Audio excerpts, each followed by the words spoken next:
Pinakahuling balita, pumasok na si Dark Eagle sa gitna ng krisis at inilagay ang rehimeng Iranian sa estado ng alerto. Ngayong Huwebes, ika-30 ng Abril, 2026.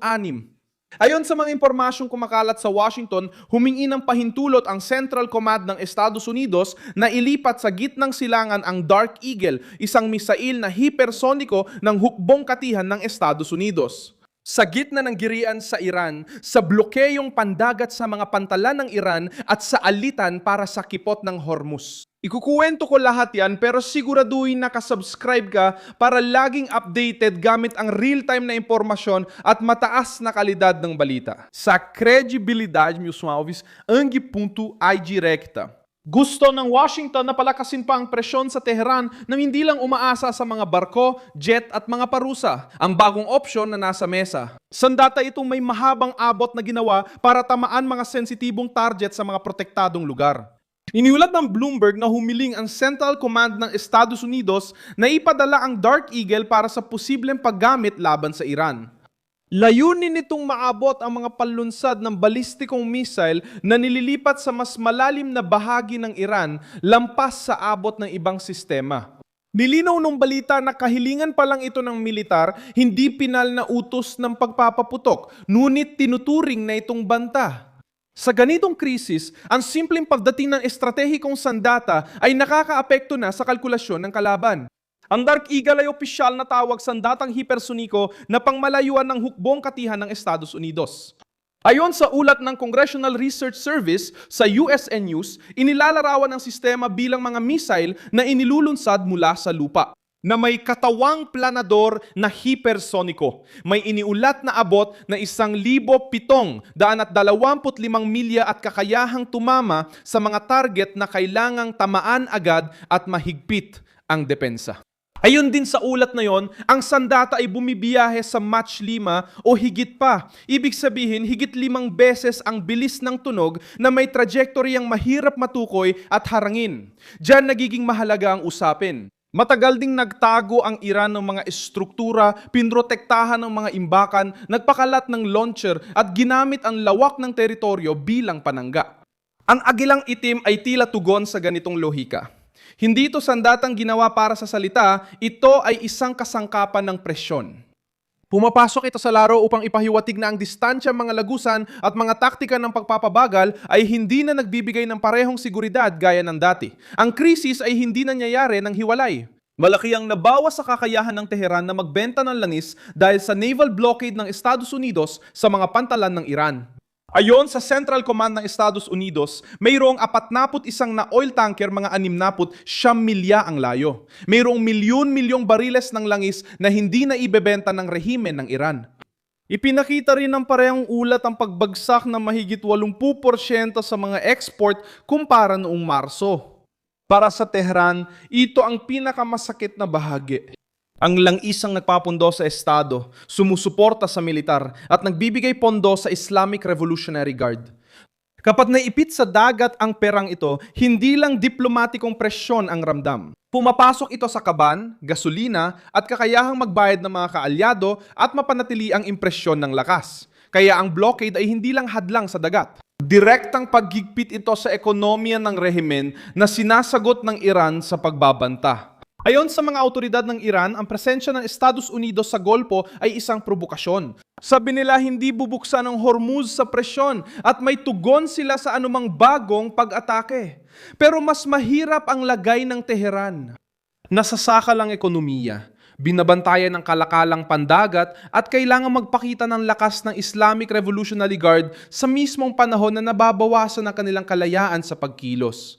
Sa ganitong sitwasyon, patuloy ang presyon ni Trump sa dalawang larangan gamit ang blockade, parusa at pagkakabukod sa sistemang pinansyal. Sa kabilang banda, ang opsyong militar gamit ang fighter jet, barko, pagbabantay at posibleng Dark Eagle. Layunin ng Washington na pilitin ng Iran na tanggapin ang limitasyon sa nuclear program nila at bawasan ang banta ng ballistic missile. Para sa White House, hindi sapat ang hindi malinaw na pangakong magkakaroon pa ng pag-uusap. Ang gusto nila ay mapatunayan ang pag-atras ng Tehran. Ibinebenta ng rehimeng Iranian ang naratibo ng paglaban sa sarili nitong mamamayan. Binabanggit ng Islamic Revolutionary Guard ang tagumpay, soberanya at kontrol sa Gulf. Ngunit may practical na problema dito. Ang mga nakatigil na barko ay walang kita at ang nablock na langis ay hindi nagiging pera. Ang mga nakatagong misael ay hindi garantiya ng seguridad kung may kalabang naghahanda ng mga sistemang may mas mahabang abot. Napapainit ng retorika ang usapan sa telebisyong kontrolado ng Estado, ngunit di nito nasosolusyunan ang presyon sa dagat, merkado at negosasyon. Ang itim na agila sa ganitong konteksto ay nagsisilbing babala. Hindi kailangang sabihin ng Washington na atake sila bukas para magdulot ng pagkabahala sa Tehran. Sapat nang ipakita na may bago silang gamit, mabilis at mahirap pigilan. Hindi lang sa mismong pagpapakawala ang takot ng rehimen, kundi sa pagdududa rin. Kung makarating ito sa gitnang silangan, mapipilit ang gumugol ng lakas at ilipat ang mga rekurso at suriin ng revolusyonaryong gwardiya ng Islam ang kanilang depensa. Matagal ni handa ng hukbo ng Estados Unidos ang sistema. Noong Disyembre 2025, inihayag ng institusyon ang pag-activate ng bateryang itinalaga para mag-operate. Ayon sa opisyal na pahayag, pinagsasama ng mga hypersonic na sistema ang bilis, abot, kakayahang magmanyobra at taas para talunin ang mga critical na target sa maikling panahon. Ibig sabihin, hindi ito basta padalus-dalus na bagay na ginawa lang para sa headline. Parte ito ng proyektong militar na lumalantad ngayong may crisis. Para sa mga bansa sa Golpo, ibang bigat ng kilos na ito. Ang Saudi Arabia, United Arab Emirates, Kuwait at iba pang mga ekonomiya sa reyon ay umaasa sa seguridad ng mga rutang pandagat, daloy ng enerhiya at katiyakan sa kipot ng Hormuz. Kapag nagbabanta ang Iran na gawing kasangkapang pampulitika ang daanan, hindi lang Washington ang pinipilit, kundi pati ang buong reyon. Kapag nagdagdag ang Estados Unidos ng hypersonic na sandata sa usapan, ipinapakita nitong lalakas pa ang proteksyon ng Amerika sa mga kaalyado nito. Ang pinakamahalagang punto ay dumating na ang krisis sa isang yugto kung saan bawat kilos ay may epekto sa pag-iisip at ekonomiya. Kung maaprubahan ang Dark Eagle para ilipat, kailangang harapin ng rehimen ng Iran ang panibagong antas ng presyon. Kahit hindi gamitin, nagagamit na ang banta sa politika. Ipinapakita nito na handa si Trump na panatilihin ang presyon, papaasin ang halaga ng paglaban at gawing hindi komportable ang Islamic Revolutionary Guard. May babala rin dito. Hindi kaya lutasin ng hypersonic na armas ang digmaan mag-isa, alam ito ng Washington. Nasa kombinasyon ang tunay na kapangyarihan tulad ng pagharang ng hukbong dagat para putulin ang kita. Mga saksyon para isara ang pinansyal na daan, mahigpit na diplomasya para piliting umatras. Handang gamitin ng militar para pigilan ng Iran sa paggamit ng mga misil, langis at Hormuz bilang panangga. Ang kombinasyong ito ang napapabago sa Dark Eagle, hindi lang ito digmaan, kundi bahagi ng estratehiya ng maximum na presyon. Ngayon, napapalipas oras ang Tehran at binabanggit ang mga kondisyon habang itinutulak ang negosasyon sa ibang petsa. At sinusubukan nitong panatilihin ang kanilang programang nuklear bilang alas para sa kanilang kaligtasan.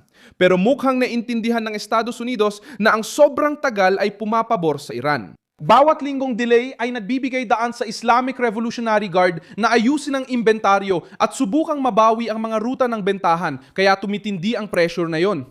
Ang nangyayari ngayon ay ang pagpasok ng isang bagong banta ng militar sa gitna ng isang krisis na nakakasakal na para sa Iran. Ang posibilidad ng hypersonic na misil ay nagpapakita na posibleng magtapos na ang panahong komportable pa ang Tehran. I-like ang video, mag-subscribe sa channel at sa huli, tingnan ang mga komento para maging aktibo sa komunidad ni Milsam Alves.